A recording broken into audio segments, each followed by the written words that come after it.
ഇന്ന് അല്പസമയത്തെ ദൈവനെ ശുശ്രൂഷിക്കാൻ നമുക്കൊരു വേദഭാഗം വായിക്കാം. ഉൽപ്പത്തി പുസ്തകം 2-ാം അധ്യായത്തിൻ്റെ 5-ാമത്തെ വാക്യം. വിശുദ്ധ വേദപുസ്തകത്തിൽ മഴയെക്കുറിച്ച് ആദ്യം പറഞ്ഞിരിക്കുന്ന ഭാഗവതാണ്. യഹോവയായ ദൈവം ഭൂമിയിൽ മഴ പെയ്ച്ചിരുന്നില്ല. ദൈവം ഭൂമിയിൽ മഴ പെയ്ച്ചിരുന്നില്ല. ഒരു വാക്ക് നമുക്ക് പ്രാർത്ഥിക്കാം. ഞങ്ങളുടെ ദൈവമേ, സ്വർഗപിതാവേ, നല്ല സമയത്തിനായി സ്തോത്രം. ഒരു പ്രാവശ്യം കൂടെ കർമ്മേൽ മിനിസ്ട്രിയുടെ പ്ലാറ്റ്ഫോമിൽ ദൈവദിനവുമായി ഒരുമിച്ചായിരിക്കാൻ കർത്താവ് സഹായിച്ചല്ലോ. എളിയവരെയും കേൾവിക്കാരെയും കർത്താവ് നാമത്തെ മഹത്വപ്പെടുത്തണമേ. ശുശ്രൂഷയ്ക്ക് നേതൃത്വം കൊണ്ട് ഞങ്ങളുടെ വിലപ്പെട്ട ദാസൻ പസീപ്പൻ വർഗീസ് അവർ അദ്ദേഹത്തോട് എല്ലാവർക്കുമായി സ്തോത്രം. ഒരുമിച്ച് അനുഗ്രഹിക്കണമേ, നാമത്തെ മഹത്വപ്പെടുത്തണമേ. മശിഹാ മൂലം അപേക്ഷിക്കുന്നു, കേൾക്കണമേ പിതാവേ. ആമേൻ. ശീതകാലം കഴിഞ്ഞു, മഴയും മാറിപ്പോയല്ലോ, വസന്തകാലം സുദിനമായി. ശീതകാലം കഴിഞ്ഞു, മഴയും മാറിപ്പോയല്ലോ, വസന്തകാലം സുദിനമായി. നിന്റെ കാഹളത്തിൻ ശബ്ദം വാനിൽ മുഴങ്ങിടാൻ കാലമായോ, വേഗത്തിൽ വന്നിടണേ നാഥാ, വേഗത്തിൽ വന്നിടണേ നാഥാ. നിന്റെ കാഹളത്തിൻ ശബ്ദം വാനിൽ മുഴങ്ങിടാൻ കാലമായോ, വേഗത്തിൽ വന്നിടണേ നാഥാ, വേഗത്തിൽ വന്നിടണേ നാഥാ. യേശുവേ പ്രാണനാഥ, വേഗത്തിൽ വന്നിടുവാൻ വരവിനു താമസമുണ്ടോ? നിന്റെ വാനദൂതഗണത്തോടെ മധ്യവാനിൽ എഴുന്നള്ളാൻ കാലങ്ങൾ ദീർഘമുണ്ടോ നാഥാ, കാലങ്ങൾ ദീർഘമുണ്ടോ നാഥാ. നിന്റെ വാനദൂതഗണത്തോടെ മധ്യവാനിൽ എഴുന്നള്ളാൻ കാലങ്ങൾ ദീർഘമുണ്ടോ നാഥാ, കാലങ്ങൾ ദീർഘമുണ്ടോ നാഥാ. ദൈവതിരുനാമം വാഴ്ത്തപ്പെടുമാറാകട്ടെ. മഴയെക്കുറിച്ച് ആദ്യമായി പ്രതിപാദിച്ചിരിക്കുന്ന വേദഭാഗമാണ് നാം വായിച്ച ദിവസങ്ങളിൽ. മഴയെക്കുറിച്ചാണ് ചിന്തിച്ചു വരുന്നത്. അതിഭയങ്കരമായ ചൂട്, മഴ മാറി നിൽക്കുന്നു. എന്നാൽ ഇപ്പോൾ കേരളത്തിൽ ആശ്വാസമായി അവിടെ ഇവിടങ്ങളിലായി മഴ പെയ്യുന്നുണ്ട്. ഒത്തിരി ആശ്വാസം കേരള ജനതയ്ക്കുണ്ടായി. എന്നാൽ ഒരു വലിയ കവിഞ്ഞൊഴുക്കിലേക്ക്, അതിവർഷത്തിലേക്ക് മഴ മാറിയിട്ടില്ല. അപ്പോൾ തന്നെ ലോകത്തിന്റെ വിവിധ ഭാഗങ്ങളിൽ, പ്രത്യേകിച്ച് ഗൾഫ് രാജ്യങ്ങളിൽ നിലത്തിരിക്കാത്ത സമയത്ത് നാഴിക മഴ പെയ്ത് വെള്ളക്കെട്ടുണ്ടായി ഏറിയ മുതൽ നഷ്ടമായി ഭാരത്തോടെ പ്രയാസത്തോടെ ആയിരിക്കുകയാണ് അറബ് രാഷ്ട്രങ്ങൾ. ഇതിനെല്ലാം കാരണം എന്താ? എന്തുകൊണ്ടാണ് ഇങ്ങനെ സംഭവിക്കുന്നത്? മഴ എന്ന ഈ അത്ഭുത പ്രതിഭാസത്തിന്റെ ഉൽപ്പത്തി എവിടെ? മഴയെ നിയന്ത്രിക്കുന്ന ആരാ? മാനുഷ്യ കരങ്ങളാണോ? അതോ പ്രകൃതി ശക്തികളാണോ? അതല്ല അതിനപ്പുറത്തെന്തെങ്കിലുമാണോ? അങ്ങനെയെങ്കിൽ ഈ കാര്യങ്ങളെക്കുറിച്ചാണ് നാം ഈ ദിവസങ്ങളിലായി ചിന്തിച്ചു വരുന്നത്. പ്രിയമുള്ളവരെ, മഴ ദൈവത്തിന്റെ ഒരു വരദാനമാണ്. ദൈവം മനുഷ്യന് വേണ്ടി നൽകിയ പ്രത്യേകമായ ഒരു വരം. നാം വായിച്ചത് ഇങ്ങനെയാണ്. ഉൽപ്പത്തി പുസ്തകത്തിൽ വായിച്ചതാണ്. ആദ്യം മഴ ഉണ്ടായിരുന്നില്ല. അതിന് കാരണമൊന്നും മനുഷ്യനും ഭൂമിയിലില്ലായിരുന്നു. ശാസ്ത്രം വളരെ വളരെ വർഷങ്ങളുടെ, നൂറ്റാണ്ടുകളുടെയൊക്കെ പാരമ്പര്യം ആണ് മനുഷ്യന്റെ ജീവിതത്തെക്കുറിച്ച് പറയുന്നത്, മനുഷ്യോൽപ്പത്തിയെക്കുറിച്ച് പറയുന്നത്. ഇതെല്ലാം മാനുഷിക സങ്കല്പങ്ങളും കെട്ടുകഥകളുമാണ്. യുക്തിവാദികളും ശാസ്ത്രകുതുകികളും അതിനോട് യോജിക്കാറില്ല. എന്നാൽ ഏതൊരു ദൈവവിശ്വാസിക്കും, അതും ബൈബിൾ വിശ്വസിക്കുന്ന വചനം അതിൻ്റെതായ രീതിയിൽ വിശ്വസിക്കുന്നവർക്ക് മാത്രമേ ഉള്ളൂ. മാനവകുലത്തിന്റെ ഉൽപ്പത്തി ഭൂമിയിലായിട്ട് 7000-ൽ പരം വർഷങ്ങളെ ആയിട്ടുള്ളൂ. എന്നാൽ നൂറ്റാണ്ടുകളുടെ കണക്ക് പറയുന്നതെല്ലാം, നൂറ്റാണ്ടുകളുടെ ഫോസിലുകളുടെ കണക്കുകൾ പറയുന്നതെല്ലാം വിശുദ്ധ ബൈബിൾ പ്രകാരം വ്യാജമാണ്. ഈ കാര്യത്തെക്കുറിച്ച് ബൈബിളിൽ മാത്രമേ വ്യക്തമായ ഒരു കാഴ്ചപ്പാട് നൽകാൻ കഴിയുന്നുള്ളൂ. ഇതിനെ മതസ്ഥരും മറ്റു കാര്യങ്ങൾ പറയുന്നുവെങ്കിലും ശാസ്ത്രത്തിന്റെ ഓരം ചേർന്നാണ് അവർ സഞ്ചരിക്കുന്നത്. എന്നാൽ വിശുദ്ധ ബൈബിൾ മാത്രമാണ് മനുഷ്യോത്പത്തിയെക്കുറിച്ച് വ്യക്തമായി ശക്തമായ കാര്യങ്ങൾ നൽകിയിട്ടുള്ളൂ. ഇത് ഈ സന്ദേശം ആരെയും പ്രകോപിപ്പിക്കാനല്ല, ഭീഷണിയുമല്ല, മറിച്ച് എൻ്റെ പക്കലുള്ളതായ വിശുദ്ധ ബൈബിൾ അടിസ്ഥാനമാക്കിയാണ് ഞാൻ ഈ സംസാരിക്കുന്നത്. ഇതിനകത്ത് ആർക്കെങ്കിലും തർക്കമോ വാദമോ ഉണ്ടെങ്കിൽ എൻ്റെ ഫോൺ നമ്പർ ഞാൻ എടുത്തിട്ടുണ്ട്. നിങ്ങൾക്ക് ദയവായി എന്നെ വിളിക്കാവുന്നതാണ്. മനുഷ്യകുലത്തിന്റെ ഉൽപ്പത്തിയിൽ ഭൂമിയിൽ മഴ പെയ്തിരുന്നില്ല. എന്നാൽ പിന്നെ മഴ പെയ്തത് മനുഷ്യന്റെ പാപം നിമിത്തമാണ്. ആ പാപത്തിന്മേൽ ദൈവത്തിന്റെ ന്യായവിധിയായിരുന്നു മഴ എന്ന പ്രതിഭാസത്തിലൂടെ വെള്ളം ഭൂമിയിലേക്ക് അയച്ച് ദൈവം ഭൂമിയെ ന്യായം വിധിക്കുക ചെയ്തത്. അപ്പോൾ അതുവരെ എങ്ങനെ ഭൂമിക്ക് വെള്ളം കിട്ടി? നാം അതാണ് വായിച്ചത്. 2-ാം അധ്യായത്തിന്റെ 5-ാമത്തെ വാക്യത്തിൽ മഴ ഉണ്ടായിരുന്നില്ല, എന്നാൽ നിലത്ത് വേല ചെയ്യുവാൻ മനുഷ്യനും ഉണ്ടായിരുന്നില്ല. ഭൂമിയിൽ നിന്ന് മഞ്ഞ് പൊങ്ങി നിലമൊക്കെയും നനച്ചു വന്നു. നിലമെല്ലാം നനച്ചു വന്നു. അങ്ങനെയാണ് മഴ ഭൂമിയിൽ ഉണ്ടായിരുന്നത്. പ്രിയമുള്ളവരെ, അപ്പോൾ തന്നെ മഞ്ഞ് അതിലൂടെ വെള്ളം ലഭിച്ചിരുന്നപ്പോൾ തന്നെ അല്ലാതെയും വെള്ളം ലഭിച്ചൊരു സ്രോതസ് ഉണ്ടായിരുന്നു. അതിനെക്കുറിച്ച് പറഞ്ഞിരിക്കുന്നത് 6-ാം അധ്യായത്തിന്റെ 3-ാമത്തെ വാക്യമാണ്. 6-ാം അധ്യായത്തിന്റെ അപ്പോൾ യഹോവ മനുഷ്യനിൽ എന്റെ ആത്മാവ് ക്ഷമിക്കണമേ, ഉൽപ്പത്തി പുസ്തകം 2-ാം അധ്യായത്തിന്റെ 10-ാമത്തെ വാക്യം. ഉൽപ്പത്തി പുസ്തകം. തോട്ടം നനപ്പാൻ ഒരു നദി ഏദനിൽ നിന്ന് പുറപ്പെട്ടു. തോട്ടം നനയ്ക്കുവാൻ ദൈവം ഒരു നദി ഏദനിൽ നിന്ന് പുറപ്പെട്ടു. അത് അവിടെ നിന്ന് 4 ശാഖയായി പിരിഞ്ഞു. ഒന്നാമത്തേതിന് പീശോൻ എന്ന് പേർ. അത് ഹവീല ദേശമൊക്കെയും ചുറ്റുന്നു. അവിടെ പൊന്നുണ്ട്. ആ ദേശത്തിലെ പൊന്ന് മേത്തരമാകുന്നു. അവിടെ ഗുൽഗുലുവും ഗോമേതവും ഉണ്ട്. 2-ാം നദിക്ക് ഗീഹോൻ എന്ന് പേർ. അത് കൂശ് ദേശമൊക്കെയും ചുറ്റുന്നു. 3-ാം നദിക്ക് ഹിദ്ദേക്കൽ എന്ന് പേർ. അത് അശൂരിന് കിഴക്കോട്ട് ഒഴുകുന്നു. 4-ാം നദി ഫ്രാത്ത് ആകുന്നു. യഹോവയായ ദൈവം മനുഷ്യനെ കൂട്ടിക്കൊണ്ടുപോയി ഏദൻ തോട്ടത്തിൽ വേല ചെയ്യുവാനും അതിനെ കാപ്പാനും അവിടെ ആക്കി. യഹോവയായ ദൈവം മനുഷ്യനോട് കൽപ്പിച്ചതെന്തെന്നാൽ, തോട്ടത്തിലെ സകല വൃക്ഷങ്ങളുടെയും ഫലം നിനക്ക് ഇഷ്ടം പോലെ തിന്നാം, എന്നാൽ നന്മ തിന്മകളെ കുറിച്ചുള്ള അറിവിന്റെ വൃക്ഷത്തിൻ ഫലം തിന്നരുതേ. തിന്നുന്ന നാളിൽ നീ മരിക്കും.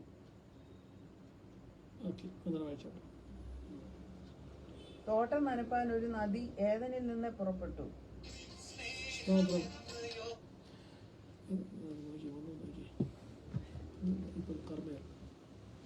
വിശദമായി പുസ്തകത്തിൽ നാം കണ്ടത്,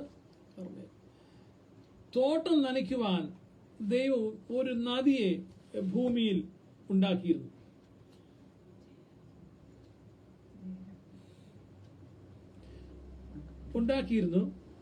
ആ നദിയുടെ പേര് ഉൽപ്പത്തി പുസ്തകം അതിന്റെ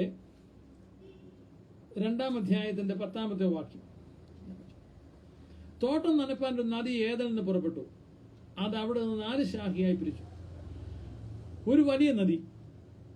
ഇന്ന് നമ്മുടെ കേരളത്തിൽ ഒത്തിരിയേറെ നദികളുണ്ട്. 3 ആറുകൾ ഒരുമിച്ച് ചേർന്ന് ഒഴുകുന്ന മൂവാറ്റുപുഴയുണ്ട്, പെരിയാറുണ്ട്, പമ്പയാറുണ്ട്, മണിമലയാറ്, അച്ചൻകോവിലാറ്, നെയ്യാറ് തിരുവനന്തപുരത്ത്. ഇങ്ങനെ നദികളാൽ സമ്പുഷ്ടമാണ് കേരളം.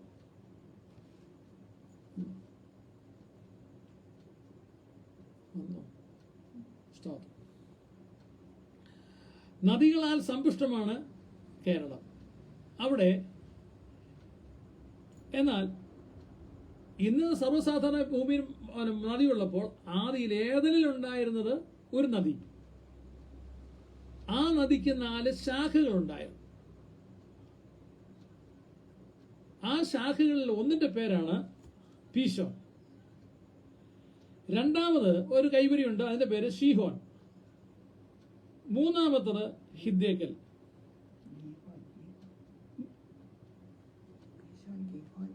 ഹിദ്ദേക്കൽ, നാലാമത് ഫ്രാത്ത്. ഈ നദികളുടെ ധർമ്മം ആ ദേശമെല്ലാം ചുറ്റി ഒഴുകുകയും ഭൂമിയെ ഫലഭൂയിഷ്ടമാക്കുക എന്നുള്ളതായിരുന്നു. അങ്ങനെ ആകാശത്ത് നിന്ന് മഴ പെയ്യാതിരുന്ന സമയത്ത് ഭൂമിക്ക് വെള്ളം ലഭിച്ചിരുന്ന മറ്റൊരു സ്രോതസ് നദിയായിരുന്നു. ആ നദിയുടെ പേരാണ്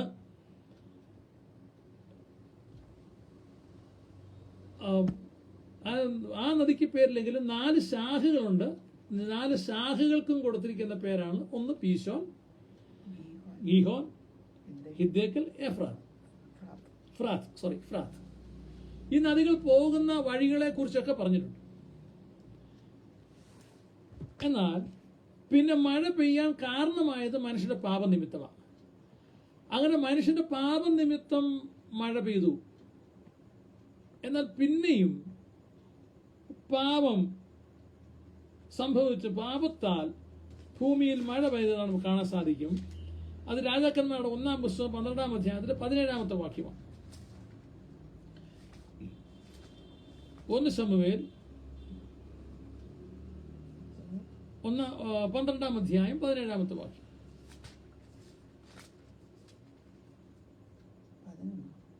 12:17. ഇത് കോതമ്പ് കൊയ്ത്തിന്റെ കാലമല്ലോ. ഞാൻ യഹോവയോട് അപേക്ഷിക്കും, അവൻ ഇടിയും മഴയും അയക്കും. നിങ്ങൾ ഒരു രാജാവിനെ ചോദിക്കിയാൽ യഹോവയോട് ചെയ്ത ദോഷം എത്ര വലിയതെന്ന് നിങ്ങൾ അതിനാൽ കണ്ടറിയും. സ്തോത്രം. അതിന്റെ 18-ാമത്തെ വാക്യം കൂടെ. അങ്ങനെ ശമൂവേൽ യഹോവയോട് അപേക്ഷിച്ചു.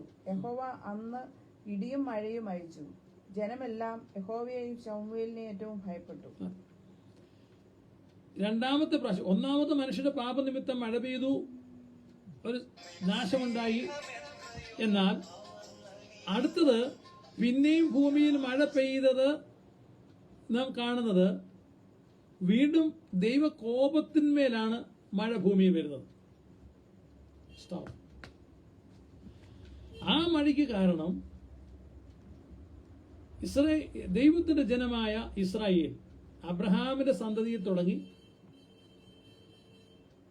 ഇസഹാക്ക്, യാക്കോബ്, അദ്ദേഹത്തിന്റെ മക്കൾ 12 പേര്, അങ്ങനൊരു ഗോത്രം, ആ 12 ഗോത്രങ്ങൾ ചേർന്ന ഒരു വലിയ കുടുംബം, അതിന് ഇസ്രായേൽ എന്നും പേരായി. ഇന്നും ഭൂമിയിലുള്ള ഇസ്രായേൽ മക്കളുടെ തുടക്കം ഇങ്ങനെയാണ്. ആ തുടക്കത്തിൽ ദൈവമാണ് ഇസ്രായേലിനെ മൊത്തമായിട്ട് ഭരിച്ചുകൊണ്ടിരുന്നത്. ആവശ്യങ്ങൾ അറിഞ്ഞ് അവർക്ക് വെള്ളവും മഴയും ആഹാരവും ആരോഗ്യവും എല്ലാം നൽകിയത് ദൈവമാണ്. ഒരൊറ്റ മന്ത്രി, ഒരു ചീഫ് മിനിസ്റ്റർ, പിന്നെ health minister, food minister, finance minister, ആഭ്യന്തരമന്ത്രി, ടൂറിസം മന്ത്രി, ഇങ്ങനെയുള്ള ഒരു മന്ത്രിയും അന്ന് ഭൂമിയിൽ യഹൂദന്മാരുടെ ഇടയിൽ ഉണ്ടായിരുന്നില്ല. ആകെ ഒരു രാജാവ്. ആ രാജാവ്, അവനെക്കുറിച്ച് പറഞ്ഞിരിക്കുന്നത്, അവൻ അത്ഭുത മന്ത്രി, വീരനാം ദൈവം, നിത്യപിതാവ്, സമാധാന പ്രഭു എന്നറിയപ്പെടുന്ന ഒരു അത്ഭുത മന്ത്രിയായിരുന്നു ദൈവം. മറ്റ് മന്ത്രിമാരാരും വേണ്ട.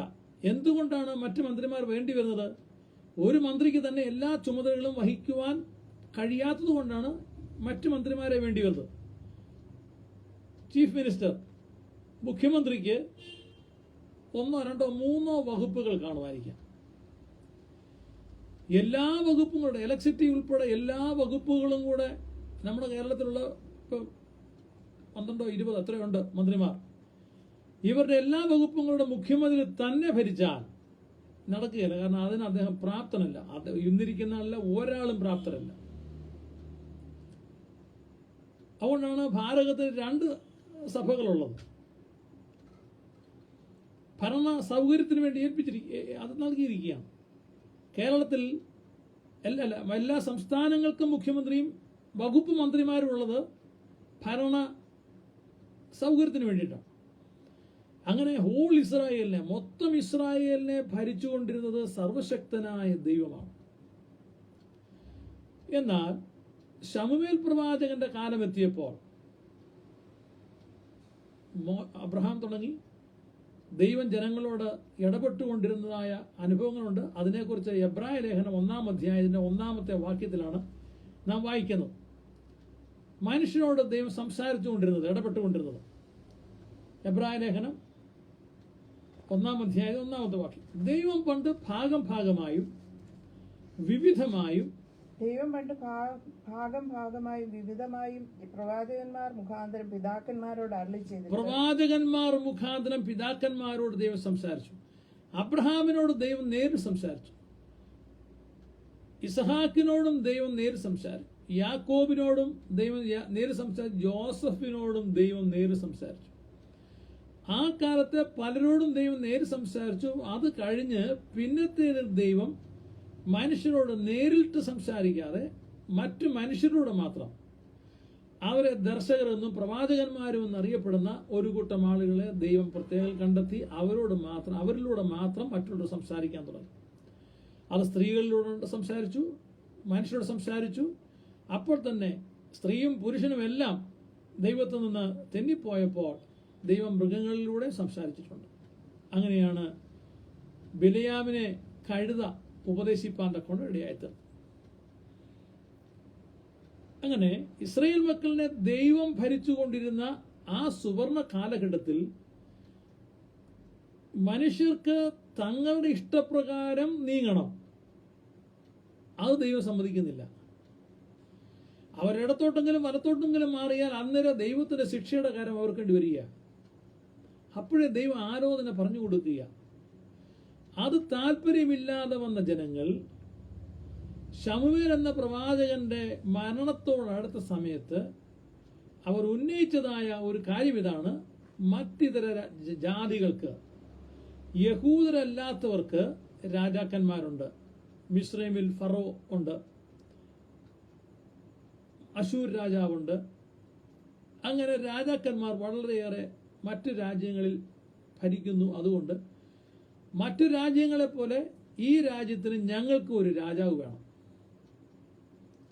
ഞങ്ങളെ ഒരു രാജാവ് ഭരിക്കണമെന്ന് അവർ താല്പര്യപ്പെട്ടു. ആ വിവരം ദൈവത്തോട് ശമൂവേല് പറയുന്നതാണ്.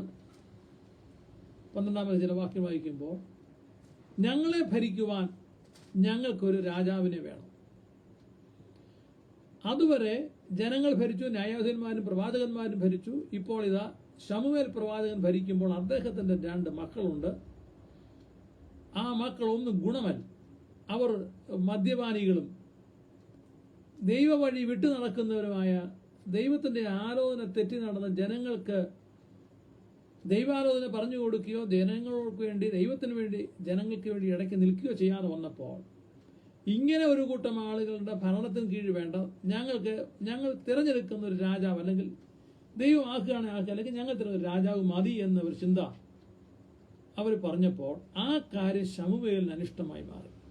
കിട്ടിയോ? സ്തോത്രം. അവർ പറഞ്ഞു, ഞങ്ങൾക്കൊരു രാജാവിനെ വേണം. മറ്റെല്ലാ ജനങ്ങളെയും രാജാക്കന്മാർ ഭരിക്കുന്നല്ലോ, പിന്നെ ഞങ്ങളെ ഭരിച്ചാൽ എന്തോ കുഴപ്പം? ഇത് പറഞ്ഞത് ശമൂവേൽ പ്രവാചകൻ അനിഷ്ടമായി മാറി.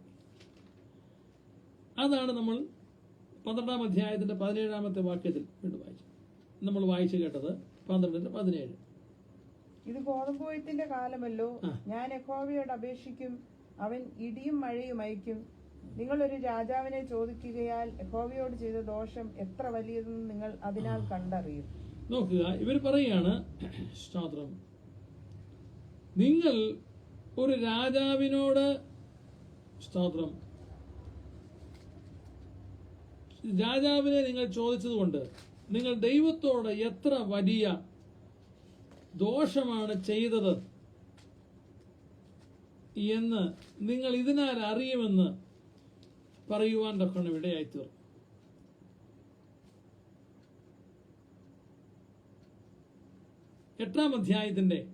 ശമൂവേലിന്റെ 8-ാം അധ്യായത്തിന്റെ 4 മുതലുള്ള വാക്യങ്ങൾ വായിക്കും. ആകയാൽ ഇസ്രായേൽ മൂപ്പന്മാർ എല്ലാവരും ഒന്നിച്ചുകൂടി രാമയിൽ ശമൂവേലിന്റെ അടുക്കൽ വന്ന് അവനോട്, നീ വൃദ്ധനായിരിക്കുന്നു, നിന്റെ പുത്രന്മാർ നിന്റെ വഴിയിൽ നടക്കുന്നില്ല. ആകയാൽ സകല ജാതികൾക്കും ഉള്ളതുപോലെ ഞങ്ങളെ ഭരിക്കേണ്ടതിന് ഞങ്ങൾക്കൊരു രാജാവിനെ നിയമിച്ചു തരണമെന്ന് പറഞ്ഞു. ഇവിടെ പറയാണ്, ആകയാൽ സകല സകല ജാതികൾക്കും രാജാവുള്ളതുപോലെ ഞങ്ങളെ ഭരിക്കുവാൻ ഒരു രാജാവിനെ നിയമിച്ചു തരാൻ ഞങ്ങൾക്ക് നിയമിക്കണം, നീ നിയമിക്കണം എന്ന് പറഞ്ഞു. ഞങ്ങളെ ഭരിക്കേണ്ടതിന് രാജാവിനെ തരണമെന്ന് അവർ പറഞ്ഞ കാര്യം ശമൂവേലിന് അനിഷ്ടമായി. ശമൂവേൽ യഹോവയോട് പ്രാർത്ഥിച്ചു. ജനങ്ങൾ വന്ന് ഒരു മാസ് പെറ്റീഷൻ കൊടുക്കുക, ഒരു നിവേദനം കൊടുത്തു, മറ്റു ജാതികൾക്ക് രാജാവുള്ളതുപോലെ ഞങ്ങൾക്ക് ഒരു രാജാവിന്. പക്ഷേ ഈ കാര്യം ശമൂവേൽ പ്രവാചകൻ അനിഷ്ടമായി. ദൈവകൃപയിൽ നിൽക്കുന്ന, ദൈവത്തിന്റെ ആലോചനയിൽ നിൽക്കുന്ന മനുഷ്യന് പ്രയാസമായിട്ട് അദ്ദേഹം ദൈവത്തോട് പ്രാർത്ഥിച്ചു, ദൈവം ഭാഗത്തായി ഈ വിഷയം അവതരിപ്പിച്ചു. അപ്പോൾ യഹോവ ശമൂവേലിനോട് അരുളിച്ചത് എന്തെന്നാൽ, ജനം നിന്നോട് പറയുന്ന സകലത്തിലും അവരുടെ അപേക്ഷ കേൾക്കുക. അവർ നിന്നെയല്ല, ഞാൻ അവരെ ഭരിക്കാതെ എന്നെയാവുന്നു ത്യജിച്ചിരിക്കുന്നത്. ദൈവം പറയാണ്, ഈ ജനം വല്ലാതെയായി. അവരെന്താണ് ആവശ്യപ്പെട്ടതുപോലെ ചെയ്തു കൊടുക്കുക. അങ്ങനെ ചെയ്തു കൊടുക്കുമ്പോൾ ഞാൻ അവരെ ഭരിക്കാതെ എന്നെയാവുന്നു ത്യജിച്ചിരിക്കുന്നത്. സ്തോത്രം. ശമൂവേലേ, നീ വിഷമിക്കണ്ട. ഞാൻ ഈ ജനത്തെ ഭരിക്കാതിരിക്കുവാൻ അവർ എന്നെ തള്ളിക്കളഞ്ഞു. അവർ ഇലക്ഷനിലൂടെ അല്ലെങ്കിൽ മറ്റു രീതിയിലൂടെ രാജാവിനെ അവർ സംഘടിപ്പിക്കാൻ നോക്കി. അവിടെ നീ എന്തിനാ വിഷമിക്കുന്നത്? അവരോട് പറയുക, നിങ്ങൾക്ക് ഞാൻ രാജാവിനെ നൽകാം. പക്ഷെ എന്നിട്ട് രാജാവിന് ചില ക്ലോസുകളുണ്ട്. ആ ക്ലോസുകൾ അവിടെ നിൽക്കട്ടെ. പിന്നത്തേതിൽ നാം കേട്ടതാണ്, സ്തോത്രം, 12-ാം അധ്യായത്തിന്റെ 17-ാമത്തെ വാക്യം. ഈ പറഞ്ഞതുപോലൊക്കെ സംഭവിച്ചു. അവർക്കൊരു രാജാവിനെ ശമൂവേൽ പ്രവാചകൻ 12-ാം അധ്യായം 1-ാമത്തെ വാക്യം വായിക്കുമ്പോൾ, അനന്തരം ശമൂവേൽ എല്ലാ ഇസ്രായേലിനോട് പറഞ്ഞത് എന്തെന്നാൽ, നിങ്ങൾ എന്നോട് പറഞ്ഞതിലൊക്കെ ഞാൻ നിങ്ങളുടെ അപേക്ഷ കേട്ടു. നിങ്ങൾക്കൊരു രാജാവിനെയും വാഴിച്ചു തന്നു. സ്തോത്രം. നിങ്ങൾക്ക് ഞാൻ രാജാവിനെ വാഴിച്ചു തരാം. വാഴിച്ചു തന്നു. അപ്പോഴത്തേക്ക് രാജാവായി കഴിഞ്ഞു ശൗൽ. ഇസ്രായേലിലെ 2-ാമത്തെ രാജാവാണ് ശൗല്. ഇസ്രായേലിന്റെ 1-ാമത്തെ രാജാവ് ദൈവമാണ്. ചിലര് പറയാറുണ്ട് ഇസ്രായേലിന്റെ 1-ാമത്തെ രാജാവ് ശൗലാണ്. അത് മനുഷ്യരുടെ, അത് കൂട്ടാൻ പറ്റുകയില്ല. ഇസ്രായേലിന്റെ 1-ാമത്തെ രാജാവ് ദൈവം തന്നെയാണ്. സർവശക്തനായ യഹോവയായ ദൈവം തന്നെയാണ് 1-ാമത്തെ രാജാവ്. സ്തോത്രം. 2-ാമത്തെ രാജാവാണ് മനുഷ്യരെ തിരഞ്ഞെടുക്കപ്പെട്ട, അല്ലെങ്കിൽ മനുഷ്യരുടെ ആവശ്യം നിവേദന പ്രകാരം ദൈവം നൽകിയ, സമ്മതിച്ചു കൊടുത്ത മനുഷ്യനാണ് ശൗൽ രാജാവ്. അപ്പോൾ ശമൂവേൽ പറഞ്ഞ കാര്യമാണ് 12-ന്റെ 1-ാമത്തെ വാക്യം വീണ്ടും വായിക്കാം. ഞാനൊരു വിശദീകരണത്തിലേക്ക് പോയതാണ്. അനന്തരം ശമൂവേൽ എല്ലാ ഇസ്രായേലിനോട് പറഞ്ഞത് എന്തെന്നാൽ, നിങ്ങൾ എന്നോട് പറഞ്ഞതിലൊക്കെ ഞാൻ നിങ്ങളുടെ അപേക്ഷ കേട്ടു. നിങ്ങൾക്കൊരു രാജാവിനെയും വാഴിച്ചു തന്നു. എന്നാൽ ഇനി വാഴിച്ചു തന്നു കഴിഞ്ഞ ശേഷം എന്തു സംഭവിച്ചു? 12-ാം അധ്യായത്തിന്റെ 17 മുതൽ വാക്യങ്ങൾ. ഇത് ഗോതമ്പ് കൊയ്ത്തിൽ ഈ വലിയ കാര്യം കണ്ടുകൊള്ളുവീൻ. ഇത് ഗോതമ്പ് കൊയ്ത്തിന്റെ കാലം. ഇത് ഗോതമ്പ് കൊയ്ത്തിന്റെ കാലമാണ്. ഒരു അൺസീസൺ മഴ പെയ്യാൻ പോവുക. കൊയ്ത്ത് കാലത്ത്, വിളവെടുപ്പ് കാലത്ത് മഴ പെയ്താൽ ഒരു തരി ധാന്യം ലഭിക്കത്തില്ല, ഒരു മണി ധാന്യം ലഭിക്കത്തില്ല, മുഴുവൻ നഷ്ടമാകും. നല്ല ഉണക്കുള്ള സമയത്ത് മാത്രമേ കൊയ്താൽ ആ ധാന്യമണികൾ അതിനകത്ത് നിൽക്കുകയുള്ളൂ. അത് മെതിച്ച് പിന്നെ ധാന്യമാക്കാൻ കഴിയുകയുള്ളൂ. മഴ പെയ്തു കഴിഞ്ഞാൽ ആ വൈക്കോലിൽ, കച്ചിയിൽ, അതിന്റെ ആ നെൽച്ചെടിയിൽ അല്ലെങ്കിൽ ഗോതമ്പിന്റെ ചെടിയിൽ ഏതാണോ ആ ചെടിയിൽ ധാന്യം ഇരുന്നാൽ മഴയിൽ അത് കുതിർന്ന് അടുക്കി വെച്ചിരിക്കുകയല്ലേ, ആ ഒരു ആവിയും എല്ലാം ഇവിടെ പിടിച്ച് അതിന്റെ മണികളെല്ലാം ഉതിർന്നു പോകും. അതുകൊണ്ട് ഒരിക്കലും കൊയ്ത്ത് കാലത്ത് മഴ വരുവാൻ ഒരു കൃഷിക്കാരനും താല്പര്യപ്പെടുകയില്ല. അഥവാ മഴ വന്നാൽ തന്റെ ധാന്യം സംരക്ഷിക്കുവാൻ അവൻ ആവോളം പരിശ്രമിക്കുകയും ചെയ്യും. അവിടെ ഒരു അൺസീസണൽ റെയിൻ ഇവിടെ പെയ്യാൻ പോവുക. ഇപ്പോൾ കൊയ്ത്തുകാലമാണല്ലോ. നിങ്ങൾ ഇപ്പോൾ ഞാൻ യഹോവയോട് അപേക്ഷിക്കും, അവൻ ഇടിയും മഴയും അയക്കും. ഇത് ഗോതമ്പ് കൊയ്ത്തിന്റെ കാലമല്ലോ. ഞാൻ യഹോവയോട് അപേക്ഷിക്കും, അവൻ ഇടിയും മഴയും അയക്കും. നിങ്ങളൊരു രാജാവിനെ ചോദിക്കുകയാൽ യഹോവയോട് ചെയ്ത ദോഷം എത്ര വലിയതെന്ന് നിങ്ങൾ അതിനാൽ കണ്ടറിയും. ദൈവം പറഞ്ഞു, ഞാൻ ഇവരെ ചോദിച്ചു വാഴിച്ചു കൊടുത്തേക്കെന്ന് പറഞ്ഞത് ദൈവം നല്ല മനസ്സോടല്ല വാഴിച്ചു കൊടുത്തു തോന്നും. മറ്റൊരു ഭാഗത്ത് പറഞ്ഞ് അവൻ തന്റെ ക്രോധത്തിൽ ഒരു രാജാവിനെ വാഴിച്ചു എന്ന. ദൈവം നല്ല മനസ്സോടല്ല ഒരു രാജാവിനെ കൊടുത്തത്. ദൈവത്തിന്റെ ക്രോധത്തിൽ, ദേഷ്യത്തിലാണ് ദൈവം രാജാവിനെ കൊടുത്തത്. സ്തോത്രം. അതുകൊണ്ട് നിങ്ങളിപ്പോ ചോദിച്ചല്ലോ, നിങ്ങൾ ഈ ചോദിച്ചതുകൊണ്ട് നിങ്ങൾക്ക് സംഭവിക്കാൻ പോകുന്നത് എന്താണെന്ന്. സ്തോത്രം. എന്റെ ക്രോധത്തിൽ ഒരു രാജാവിനെ വാഴിച്ചു എന്ന് ദൈവവചനത്തിൽ നമുക്ക് കാണാൻ തക്കൊണ്ട് സാധിക്കും.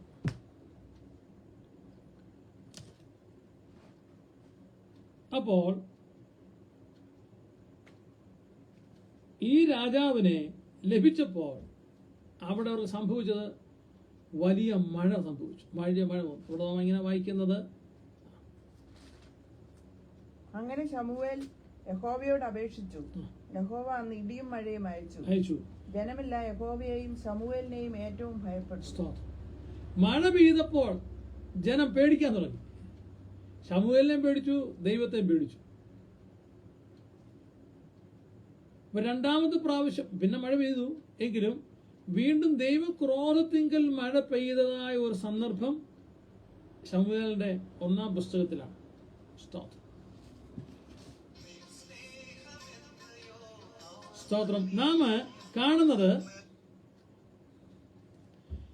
നാം കാണുന്നത് ഇവിടെ മഴ മനുഷ്യർക്ക് ദോഷമായി ഭവിക്കുവാൻ മനുഷ്യന്റെ പാപമാണ് കാരണം.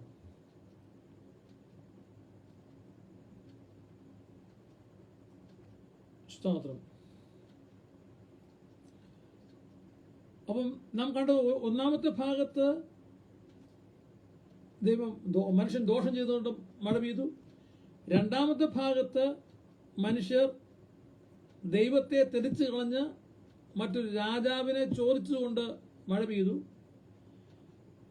പിന്നെ മഴ പെയ്തുണ്ടോ? എന്നാൽ മഴ പെയ്യിക്കാതിരിക്കുന്നൊരു പദ്ധതി ദൈവത്തിന്റെ പക്കലുണ്ട്. മഴ പെയ്യിക്കാതിരിക്കുന്ന ഒരു പദ്ധതി ദൈവത്തിന്റെ പക്കലുണ്ട്. അതാർക്കൊക്കെയാണെന്ന് വായിക്കാൻ നോക്കാം. സ്തോത്രം.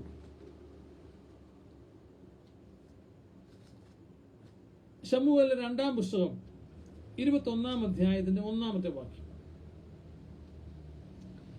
ശമൂവേലിന്റെ 2-ാം പുസ്തകം 21-ാം അധ്യായത്തിന്റെ 1-ാമത്തെ വാക്യം.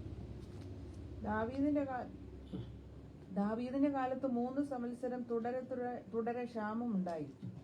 ദാവീദ് യഹോവയുടെ അരുളപ്പാട് ചോദിച്ചപ്പോൾ ശൗൽ ഗിബെയോന്യരെ കൊല്ലുക കൊണ്ട് അത് അവൻ നിമിത്തവും രക്തപാതവുമുള്ള അവന്റെ ഗ്രഹം നിമിത്തവും എന്ന് യഹോവ അരുളി ചെയ്തു. ഇവിടെ മഴയില്ല. ക്ഷാമനിമിത്തം ജനങ്ങൾ ദൈവത്തോട് നിലവിളിക്കാൻ തുടങ്ങി. ഇവിടെ ദൈവത്തോടുള്ള മനുഷ്യരോടാണ്. അന്ന് ഇസ്രായേലിനെ ഭരിക്കുന്നത് 3-ാമത്തെ രാജാവാണ് ദാവീദ്. ശൗൽ രാജാവിന്റെ മരുമകനും ദൈവം പ്രത്യേക തിരഞ്ഞെടുത്ത ദാവീദാണെന്ന് ഇസ്രായേൽ മക്കളെ ഭരിക്കുന്നത്. അങ്ങനെ ഭരിച്ച് ആ സമയത്ത് ദാവീദിന്റെ ഭരണകാലത്ത് ഉണ്ടായ ഒരു പ്രത്യേക സംഭവമാണ്, ഇൻസിഡന്റാണ് ഇവിടെ പറയുന്നത്. തുടരെ 3 വർഷം ക്ഷാമം ഉണ്ടായി. പുസ്തകത്തിൽ എൻ്റെ ഒരു അനുമാനം 1-ാമത്തെ വർഷം അല്ലെങ്കിൽ 1-ാമത്തെ ആദ്യ വർഷം മഴയില്ലാതിരുന്നപ്പോൾ ഇസ്രായേൽ മക്കൾ ദാവീദ് രാജാവിനോട് വന്ന് പറഞ്ഞു, രാജാവേ, മഴയില്ല, ക്ഷാമമാണ്. പ്രജാതൽപരനായ രാജാവ് തന്റെ അരമനയിൽ സദസ്സിൽ ഈ വിഷയം ചർച്ച ചെയ്തു. വേണമെങ്കിൽ അതൊരു ഷെയറിക്കാം. അന്നുണ്ടായിരുന്ന ബുദ്ധിജീവികൾ ഇന്ന് പറയുന്ന പോലെ മരം മഴയ്ക്ക് അത്യന്താപേക്ഷിതമായ ഒരു ഘടകമാണെന്നാണ് പറയുന്നത്. കേരളത്തിൽ മഴ കൂടാൻ കാരണം മരങ്ങൾ കൂടിയതുകൊണ്ടാണെന്ന് പറയുന്നുണ്ട്. മരം വെട്ടുന്നതുകൊണ്ട് ഇപ്പം മഴ കുറവാന്ന് പറഞ്ഞു. അങ്ങനെയാണെങ്കിൽ ഗൾഫ് രാജ്യങ്ങൾ പേരിന് പോലും മരം നല്ലപോലെ ഇല്ലാത്ത സ്ഥലത്ത് ഇപ്പം മഴയോട് മഴയാണ്. അപ്പം മരം ഒരു ഘടകമാണെന്ന് കാണുന്നില്ലെങ്കിലും അങ്ങനൊരു അനുമാനമുണ്ട്. ഒരുപക്ഷെ അന്നുണ്ടായിരുന്ന മന്ത്രിസഭയിലെ മന്ത്രിമാർ പറഞ്ഞു കാണും, രാജാവേ മഴയില്ല. അതെന്താ? അതിന് കാരണം മരമില്ലെന്നായിരിക്കാം പറഞ്ഞത്. വിവിധ കാരണങ്ങൾ പറഞ്ഞു കാണും. അന്ന് വന്ന കൃഷിക്കാരോടും കന്നുകാലി വളർത്തുകാരോടും എല്ലാം ദാവീദ് രാജാവ് പറഞ്ഞു, വിദഗ്ധ ഉപദേശം ലഭിച്ചിട്ട് പറഞ്ഞു, മരമില്ല, അല്ലെങ്കിൽ മറ്റു കാര്യങ്ങളാണ്, വെള്ളമില്ല. അപ്പം ഞാനിപ്പോൾ എന്ത് ചെയ്യാനാ? അതുകൊണ്ട് നിങ്ങൾ സമാധാനത്തോടെ പോകണം പറഞ്ഞു. അവർ പോയി. 2-ാം വർഷവും ഇതുപോലെ തന്നെയാണ്, ക്ഷാമമായി. ആ ക്ഷാമത്തിലും അവർക്ക് വെള്ളമില്ലാതെ വന്നപ്പോൾ രാജസന്നിധി വന്ന് രാജാവിനോട് കാര്യം ഉണർത്തിച്ചു. കഴിഞ്ഞ വർഷത്തെ പോലെ തന്നെ മന്ത്രിമാർ പറഞ്ഞു കാണും, ഇതെന്തൊരു മണ്ടൻ രാജാവ്, എന്ത് ചോദ്യമോ ചോദിക്കണേ, കഴിഞ്ഞ വർഷമേ മഴയില്ല, വെള്ളമില്ല, ക്ഷാമമാ, മരവും ഇല്ല, പിന്നെ ഈ വർഷം അത് തന്നെ തുടരുമ്പോൾ എന്താ മഴയില്ലാതെ ചോദിക്കുന്ന ഈ രാജാവിൻ്റെ കാര്യം മനസ്സിൽ പറഞ്ഞു കാണും. 3-ാമത്തെ വർഷവും മഴയില്ല എന്നുള്ള പരാതിയുമായി ജനങ്ങൾ രാജസദസ്സിലെത്തിയപ്പോൾ ദാവീദ് രാജാവ് തൻ്റെ മന്ത്രി സദസ്സിലെ വിദ്വാൻമാരോടല്ല ചോദിച്ചത്, മറിച്ച് ദൈവത്തോട് ആലോചന ചോദിക്കാൻ പോയി. ദൈവത്തോട് അവർ ആലോചന ചോദിച്ചപ്പോൾ അവർക്ക് ലഭിച്ച മറുപടി ഇങ്ങനെയായിരുന്നു. അതാണ് നമ്മൾ വായിച്ചത്. അതിൻ്റെ 2, 3, 1 മുതൽ വാക്യങ്ങൾ വീണ്ടും വായിക്കുമ്പോൾ, ദാവീദിന്റെ കാലത്ത് 3 സംവത്സരം തുടരെ ക്ഷാമമുണ്ടായി. ദാവീദ് യഹോവയുടെ അരുളപ്പാട് ചോദിച്ചപ്പോൾ, ദാവീദ് യഹോവയോട് അരുളപ്പാട്, ദൈവത്തോട് ആലോചിച്ചു. ആദ്യത്തെ 1-2 വർഷങ്ങളിൽ ചോദിച്ചില്ല, വിരുദ്ധന്മാരോട് ആലോചിച്ചു. അദ്ദേഹത്തിന് വിരുദ്ധന്മാരുടെ സദസ്സ് എപ്പോഴും കൂടെ ഉണ്ടായിരുന്നു. എന്നാൽ ഇപ്പോൾ ദൈവത്തോട്. അതുകൊണ്ടാണ് പിന്നെ കാണുന്നത്, ഒടുവിൽ ഞാൻ ദൈവത്തിന്റെ വിശുദ്ധം, അത് ആസാവ് പറഞ്ഞു, ഒടുവിൽ ഞാൻ ദൈവത്തിന്റെ വിശുദ്ധ മന്ദിരത്തിൽ ചെന്ന് അവരുടെ അന്തം എന്താകുമെന്ന് ചോദിച്ചു. അപ്പോൾ ഒടുവിലാണ് ദൈവസന്നിധിയിൽ പോയത്. അതുപോലെയാണ് പുതിയ നിയമത്തിൽ കാണുന്ന സഹോദരി, മുതലെല്ലാം വൈദ്യന്മാർ കൊടുത്ത് ഒരു രക്ഷയില്ല, ഒടുവിൽ കർത്താവിൻ്റെ അടുക്കൽ ചെന്നു. ഇവിടെയും ദാവീദ് രാജാവ് ഒടുവിൽ ദൈവസന്നിധിയിൽ ചെന്ന് ദൈവത്തോട് ചോദിക്കുകയാണ്. ദൈവസന്നിധി ചെന്ന് യഹോവയുടെ അരുളപ്പാട് ചോദിച്ചു, ദൈവത്തോട് അരുളപ്പാട് ചോദിച്ചപ്പോൾ, ശൗൽ ഗിബെയോന്യരെ കൊല്ലുകൊണ്ട് അത് അവൻ നിമിത്തവും രക്തപാതവുമുള്ള അവന്റെ ഗ്രഹം നിമിത്തവും എന്ന് യഹോവ അരുളിച്ചെയ്തു. ഇപ്പോഴത്തെ ക്ഷാമത്തിന് കാരണം, മഴയില്ലാത്തതിന് കാരണം ഇതാണ്. ശൗൽ രാജാവ്, നിന്റെ മുൻഗാമിയായ രാജാവ്, നിന്റെ ഭാര്യാപിതാവായ രാജാവ്, ആ രാജാവ്, ഞാൻ തിരഞ്ഞെടുത്ത 1-ാമത്തെ അല്ലെങ്കിൽ ഇസ്രായേലിന്റെ 2-ാമത്തെ രാജാവ് നിമിത്തമാണ് ഈ പ്രശ്നം ഉണ്ടായിരിക്കുന്നത്. പക്ഷേ ക്ഷാമത്തിന് കാരണം ദാവീദേ നീയുമല്ല, ഈ ജനങ്ങളുമല്ല. ഇതിനു മുൻപിരുന്ന രാജാവിന്റെ ദുർഭരണത്തിൽ സംഭവിച്ച ഒരു കാര്യം നിമിത്തമാണ് ഇപ്പോൾ മഴയില്ലാത്തത്, ക്ഷാമം വന്നത്. ആ കാര്യത്തെക്കുറിച്ചൊരു വിശദീകരണമാണ് അടുത്ത വാചകം നമ്മൾ കാണുന്നത്.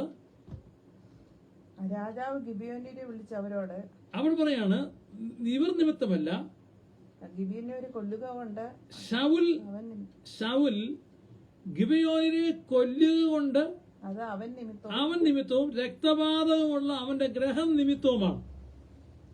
ഇപ്പം മഴയില്ലാത്തതിന് കാരണം നീയല്ല, ശൗൽ രാജാവാണ്. രാജാവ് ഗിബെയോന്യരെ വിളിച്ച് അവരോട് പറഞ്ഞത്, ശൗൽ ഗിബെയോന്യരെ കൊല്ലുക കൊണ്ട് അത് അവൻ നിമിത്തവും രക്തപാതകവുമുള്ള അവന്റെ ഗ്രഹം നിമിത്തവും എന്ന് യഹോവ അരുളിച്ചെയ്തു. രാജാവ് ഗിബെയോന്യരെ, അവിടെ വേറെ പറയുന്നുണ്ട്, ഗിബെയോനിയർ ഇസ്രായേൽ മക്കളല്ല. ശൗൽ തന്റെ എരിവിൽ ഗിബെയോനിനെ കൊന്നു. ഗിബെയോന്യർ ഇസ്രായേലിലല്ല, അമോര്യരിൽ ശേഷിച്ചവരത്രേ. 1-ാമത്തെ വാക്യം നമുക്ക് ഒന്നുകൂടെ വായിക്കാം, ക്ഷമിക്കണം. ദാവീദിന്റെ കാലത്ത് 3 സംവത്സരം തുടരെ ക്ഷാമം ഉണ്ടായി. ദാവീദ് യഹോവയുടെ അരുളപ്പാട് ചോദിച്ചപ്പോൾ ശൗൽ ഗിബെയോനിനെ കൊല്ലുക കൊണ്ടും അവൻ നിമിത്തവും രക്തപാതമുള്ള അവന്റെ ഗ്രഹം നിമിത്തവും എന്ന് പറഞ്ഞിട്ട് അടുത്തൊരു നിർവചനം കൊടുക്കുകയാണ്. രാജാവ് ഗിബെയോന്യരെ വിളിച്ച് അവരോട് പറഞ്ഞു, ഗിബെയോന്യർ ഇസ്രായേലിലല്ല, അമോര്യരിൽ ശേഷിച്ച ഒരു കൂട്ടം ജനങ്ങളാണ് ഈ ഗിബെയോന്യർ. അവരോട് ഇസ്രായേൽ മക്കൾ സത്യം ചെയ്തിരുന്നു. ഇതിന് ഒരു പശ്ചാത്തലമുണ്ട്. അവർ പറയുന്നത് ഇസ്രായേൽ മക്കൾ ഈ ഗിബെയോനോട് സത്യം ചെയ്തിരുന്നു. എങ്കിലും ശൗൽ ഇസ്രായേലിയർക്കും യഹൂദിയർക്കും വേണ്ടി തനിക്കുണ്ടായിരുന്ന എരിവിൽ അവരെ സംഹരിച്ചു കളയുവാൻ ശ്രമിച്ചു. അതാ സംഭവിച്ചത്. ഇസ്രായേൽ മക്കളിൽ ഇടകലർന്ന് ജീവിച്ച ഒരു ജനസമൂഹത്തിൽപ്പെട്ട ആളുകളാണ് ഗിബിയോനിയർ. അവർ ഇസ്രായേൽ മക്കളല്ല. അവർക്കൊരു പാരമ്പര്യമൊക്കെ ഉണ്ടായിരുന്നു.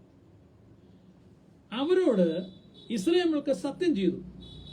എന്നാൽ ഇപ്പൊ സത്യക്കേട് വരുത്തിയത് നിമിത്തമാണ് പ്രശ്നമായത്. ആ സത്യക്കേടിന്റെ കാരണം ശൗൽ രാജാവ് തന്റെ എരിവിൽ ഗിബിയോനെ കൊന്നുകളഞ്ഞു എന്ന് പറഞ്ഞാൽ, ഇതിന്റെ പശ്ചാത്തലം ഇസ്രായേൽ മക്കൾ മിസ്രൈമിൽ നിന്ന് കനാൻ ദേശത്തേക്ക് പോകുന്ന അളവിൽ അപ്പോൾ നമ്മൾ കാണുന്ന യോശുവയുടെ പുസ്തകം 9-ാം അധ്യായത്തിന്റെ 3-ാമത്തെ വാക്യത്തിലാണ്.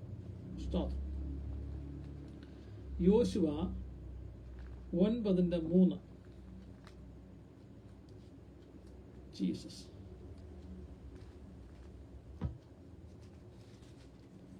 സ്തോത്രം. എന്നാൽ യോശുവ എരിഹോവിനോടും ഹായിയോടും ചെയ്തത് ഗിബെയോൻ നിവാസികൾ കേട്ടപ്പോൾ, ഇസ്രായേൽ മിസ്രൈമിൽ നിന്ന് വരുന്ന വഴിക്ക് അവർക്ക് അനുകൂലമായി നിന്നവരുടെ അനുകൂലമായും പ്രതികൂലമായി നിന്നവർക്കെതിരെ വാളെടുത്ത് ഇസ്രായേൽ മക്കൾ വരിക. അങ്ങനെ 2 രാജ്യക്കാരെ വിട്ട് അടുത്ത ഗിബെയോൻ നിവാസികളുടെ അടുക്കെത്തിയപ്പോൾ എരിഹോവിനോടും ഹായിയോടും ചെയ്തത് ഇസ്രായേൽ മക്കൾ നിവാസികൾ കേട്ടു. ഇസ്രായേൽ മക്കൾ അവരോട് ചെയ്തത് ഗിബിയോൻ നിവാസികൾ കേട്ടപ്പോൾ അവർ ഒരു ഉപായം പ്രയോഗിച്ചു. ഈ ഗിബിയോനികൾ ഉപായക്കാരൻ, കൗശലക്കാരായ ആളുകളായിരുന്നു, കുബുദ്ധികളായിരുന്നു. അവരെടുത്ത ഉപായം ഇങ്ങനെയാണ്.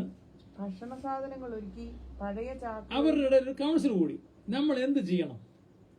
അപ്പോൾ അവരോട് പറഞ്ഞാണ്, നമുക്ക് അവരെല്ലാവരും തീരുമാനിച്ചു, നമുക്ക് ഈ ഇസ്രായേൽ മക്കളുടെ നേതാക്കന്മാരെ പോയി കാണാം. അങ്ങനെ നേതാക്കന്മാരെ പോയി കാണുമ്പോൾ നമുക്ക് ഇങ്ങനെ നമ്മൾ അവിടെ ചെന്നാൽ നമുക്ക് രക്ഷയെടുത്തില്ല. അതുകൊണ്ട് അവരുടെ സിമ്പതി, അവരുടെ ദയ പിടിച്ചു പറ്റുമാറ് നമുക്കൊരു അഭിനയം നടത്തണം.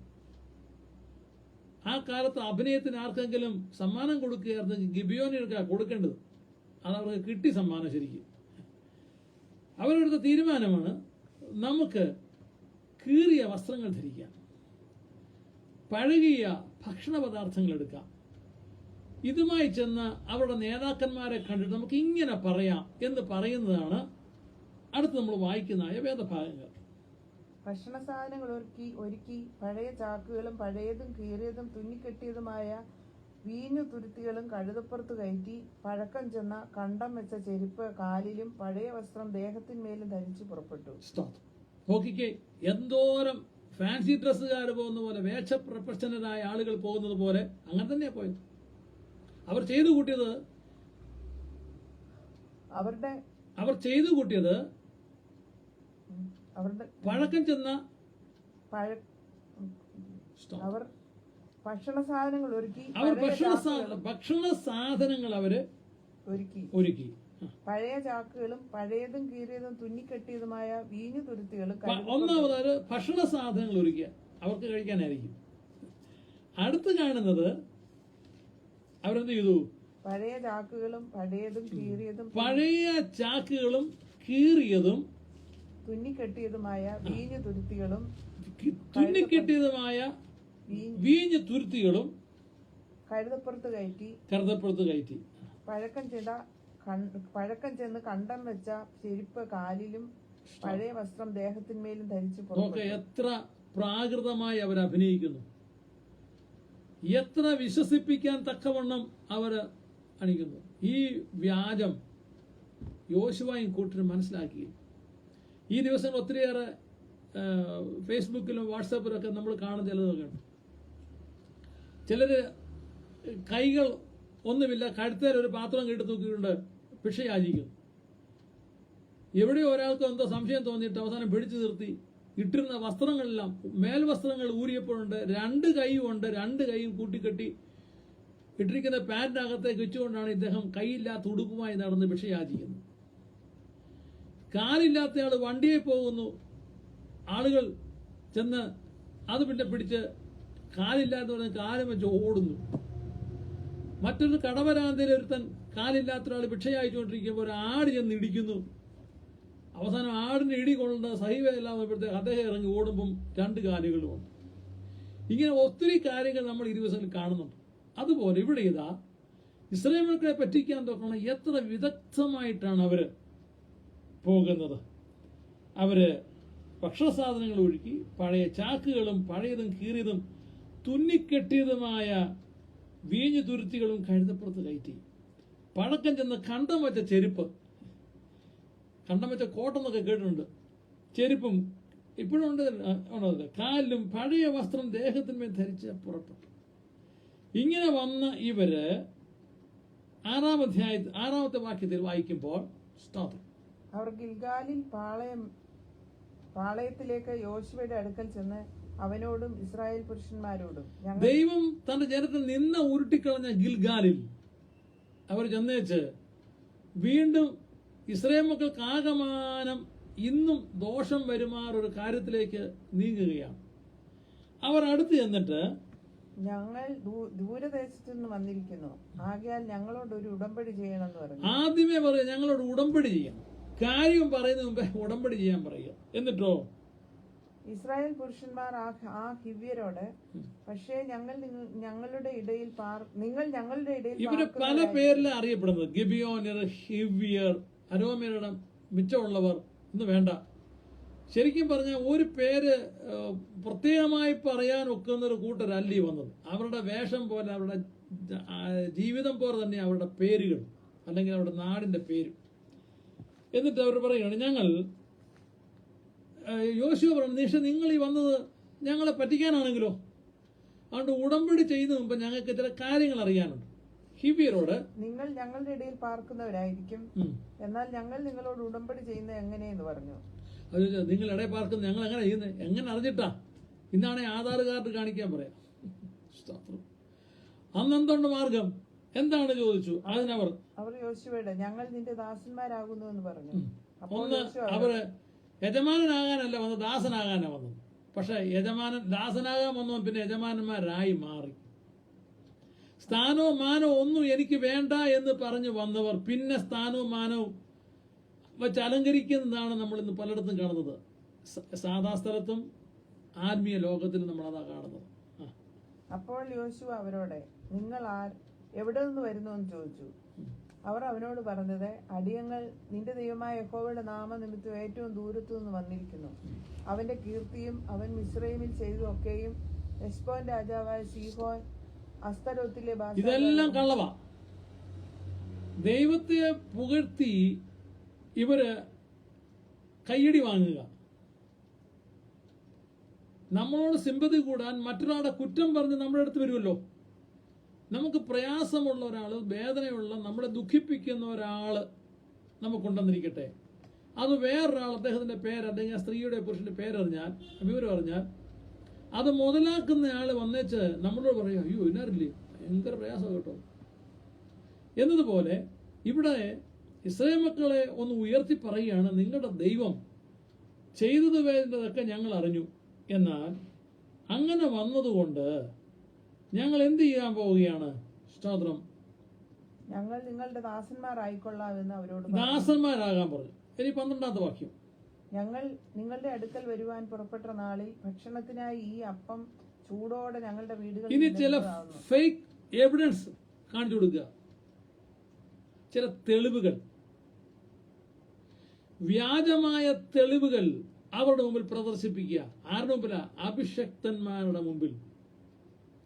ദൈവാലോചന ഉള്ള യോശുവയുടെ മുമ്പിൽ ആ ദൈവഭൃത്യനെ പറ്റിക്കുവാൻ അവർ വ്യാജമായ തെളിവുകൾ.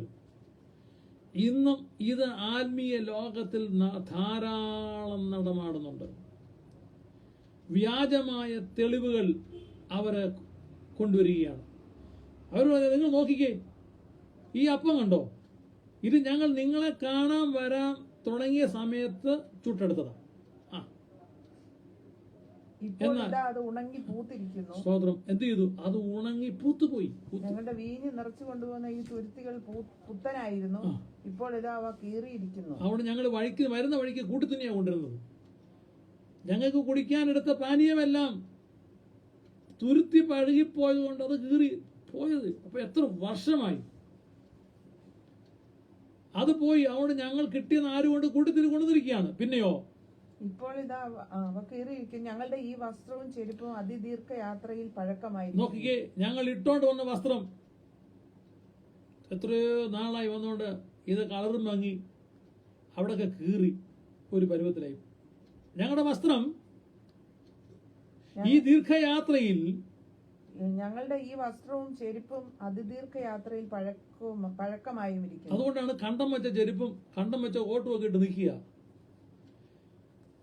അപ്പോൾ ഇസ്രായേൽ പുരുഷന്മാർ യഹോവയോട് ചോദിക്കാതെ അവരുടെ ഭക്ഷണ സാധനം വാങ്ങി ആസ്വദിച്ചു.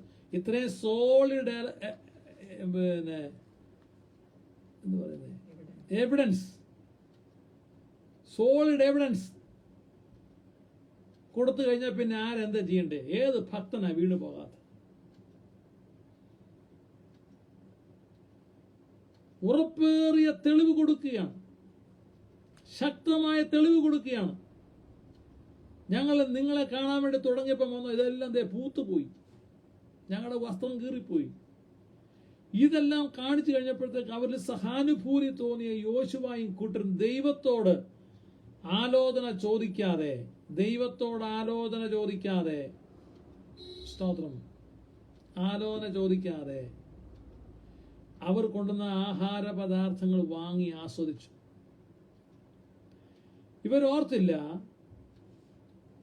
ഇതുവരെ മിസ്രൈമിൽ നിന്ന് ഇറങ്ങി ഇവിടെ വരുന്നത് വരെ ഇപ്പോഴും മന്ന ഭക്ഷിച്ചോണ്ട് നിൽക്കുക. അതും എക്സ്പയറി കഴിഞ്ഞതല്ല, 1 മാസം 1.5 മാസം കഴിഞ്ഞില്ല. അന്നെന്നുള്ളത് ശാബത്ത് ദിവസം മാത്രം 2 ദിവസത്തേക്കുള്ളതും, ബാക്കിയുള്ള അന്നെന്നുള്ള റേഷൻ പിറക്കി ഇടിച്ചും കുത്തിയും പൊടിച്ചും ഭക്ഷണം കഴിക്കുന്ന ജനങ്ങൾ ഓർത്തില്ല ഞങ്ങൾക്ക് ഇങ്ങനെ വന്നു, ഞങ്ങൾ ഇന്നും ചൂടേറിയ ഭക്ഷണം കഴിക്കുമ്പോൾ ഇവർ ഈ പൂത്ത ഭക്ഷണം കൊണ്ട് വന്നെങ്കിൽ ശരിയായോ?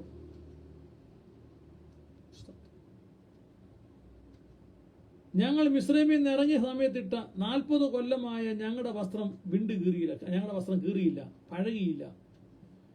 നിക്കറ് ഇട്ടുകൊണ്ട് ഇറങ്ങിയ ചെറുക്കൻ ഇങ്ങനെ വന്നപ്പോഴത്തേക്ക് ആ കൊച്ചൻ മാത്രമല്ല വളർന്നത്, അന്ന് 1 വയസ്സുള്ളവൻ ഇട്ടുകൊണ്ടിരുന്ന തുണിയും വളർന്നു അവനോടൊപ്പം.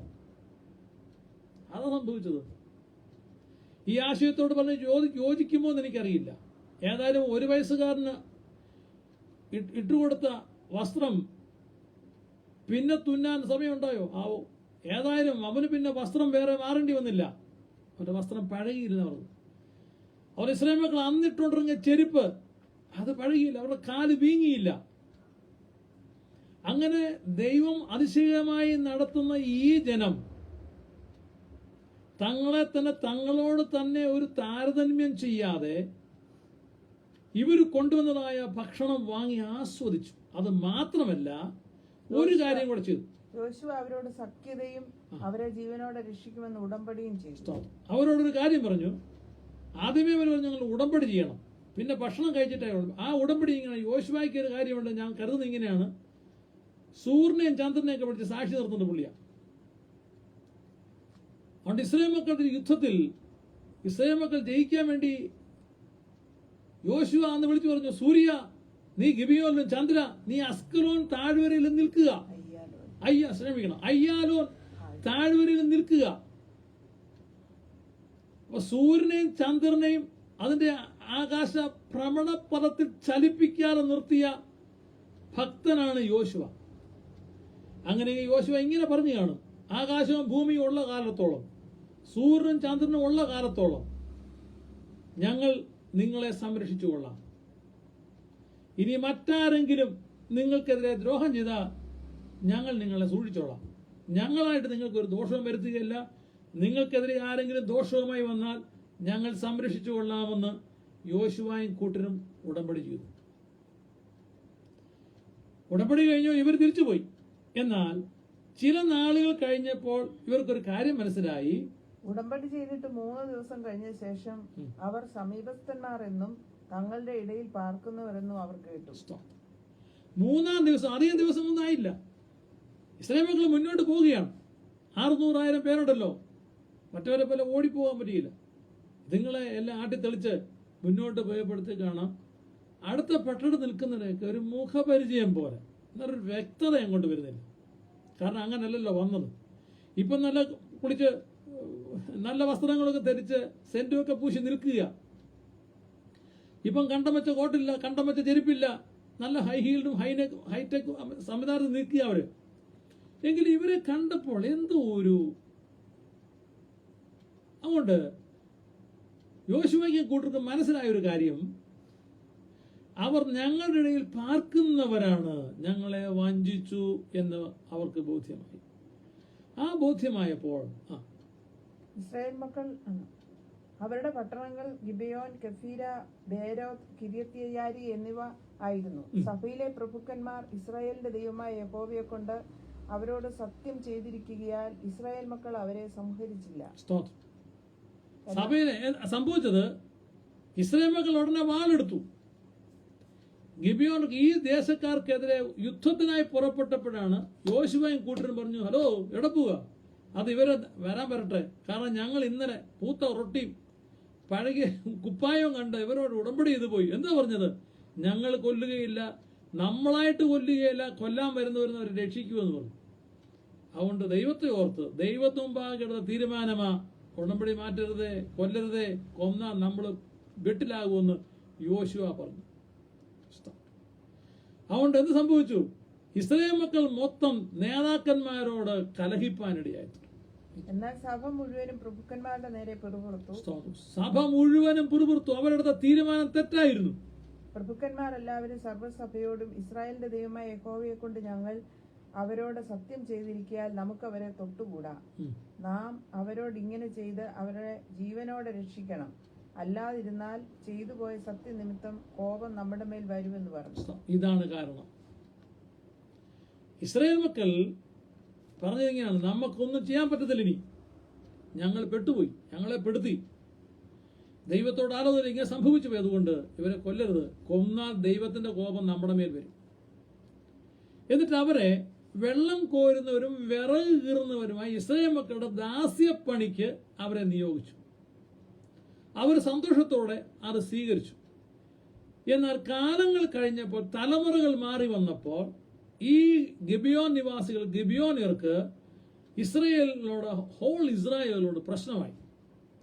അവർ തരം കിട്ടുന്നിടത്തൊക്കെ ഇസ്രായേലിനെ പരിഹസിക്കാനും ഉപദ്രവിക്കാനും അവർക്ക് നാശവും നഷ്ടവും വരുത്താൻ തുടങ്ങി. പക്ഷെ ഇവർ കയ്യോങ്ങാൻ വരാം, ഇവരെ കൊല്ലാൻ വരാം. കാരണം നേരത്തെ എടുത്തൊരു തീരുമാനമുണ്ട്. എന്നാൽ ശൗൽ രാജാവായി വന്നപ്പോഴും ഈ ജനങ്ങൾ പിന്നെയും ഇസ്രായേൽ മക്കളോട് ദോഷം ചെയ്തപ്പോൾ നാം ഇങ്ങനെ വായിക്കുന്നത്, ശൗൽ തന്റെ എരിവിൽ,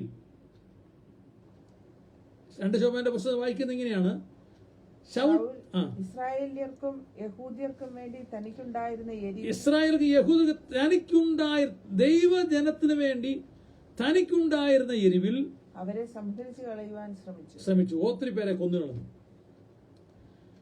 അങ്ങനെ കൊന്നപ്പോൾ എന്ത് സംഭവിച്ചു? ഈ ജനം ഇസ്രായേൽ മക്കളെ വേദനിപ്പിച്ചു, തലയ്ക്ക് അടിച്ചു, ബുദ്ധിമുട്ടുണ്ടാക്കി.